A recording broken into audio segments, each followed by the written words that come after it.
Right, and now for my transversal plane exercise. Simple. What you're gonna do? Some ball twists. You can just do ball twists. Most, transverse is gonna be a rotational exercise. Right now, as I'm twisting, it's kind of like a Russian twist. It's gonna be working a lot. It does work on the obliques and abs. Seated, standing, with a cable, or no matter what, you gotta to do a cable rotational twist that is doing work in the transverse plane.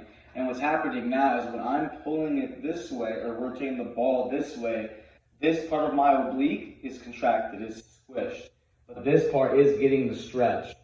And with a cable, I think it's better as when you're coming back in, it's gonna start to fight against the rotation. This part right here, and your obliques are meant to fight against the rotation, to fight against rotational force. So you can get the squeeze on this side with the cable, really get the squeeze on those anti-rotational, I call it anti-rotational twist. I'm fighting that rotation back by controlling the weight here and using my obliques and my abs to keep my body forward. As once I get here to midline to back to the middle of my body, I'm not rotating my hips anymore. I do go all the way through and fully rotate my hips, but once I get back to pretty much anatomical position, I lock my hips, I let my abs and oblique do most of the work. Well, again, this is getting the stretch on this way, but this is getting the contraction. Fighting the rotation, but then still squeezing, so I am getting both on work on both sides.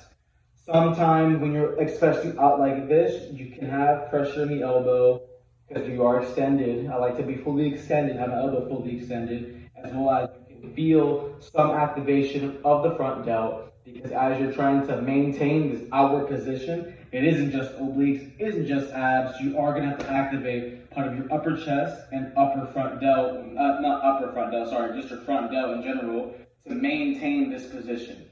So it is a very compound-ish movement where it does use multiple muscles, but it is to me a anti-rotational movement which does wonders for the obliques.